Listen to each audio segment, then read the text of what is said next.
Hello everyone, I'm just about to do a fermented pineapple, and I thought I'd do a video just to show you guys how easy it is and tell you a little bit about gut health and the benefits.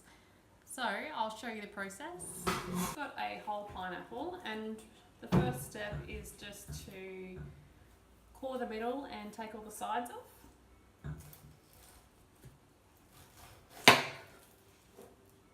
Now that I've taken all the sides off and the core out of the middle, I'm just going to cut this pineapple into small chunks and pop it into a glass jar.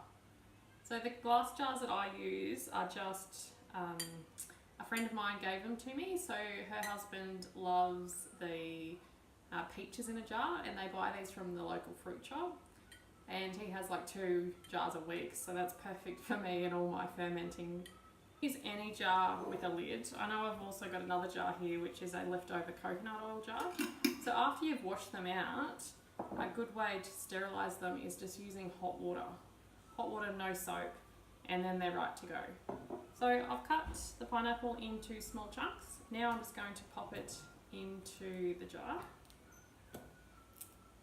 So the method of fermenting I use is Kultured Wellness, and I use the Kultured Wellness Kefir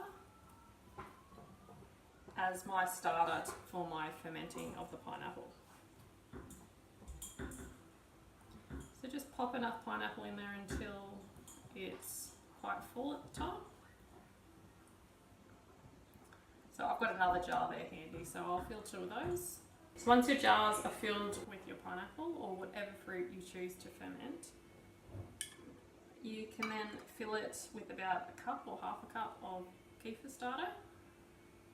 So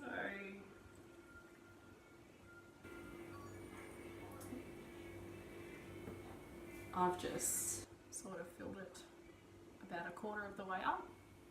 Going to do the same with this one.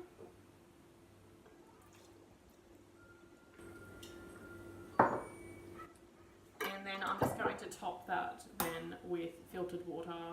Leave it on the bench with the lid on overnight, and it should be ready to go tomorrow morning. When you do fermenting with your fruit, you'll find that it gets like a yummy little bit of a fizz, which is quite tasty, especially when you do apples. And if you leave apples for maybe up to 48 hours, they get fizzier and they taste delicious. It's like a fizzy apple juice. So if you're not familiar with Kultured Wellness, please Google them. It's cultured with a K, wellness.com. And yeah, she's got a lot of recipes on there. Kirsty has formulated the kefir and the yogurt starters with specific strains of probiotics that are really, really good for your gut health. So the purpose of the fermenting of the fruit is, especially if you're on a low sugar diet, it's a great way to be consuming fruit, because the kefir actually takes out the sugar in the fruit. And then you can eat it just by eating it out of the jar, or you can use it in recipes like smoothies or cakes when you're cooking. So it's really, really delicious. Happy fermenting, guys, and if you have any questions, just pop them below or message me privately.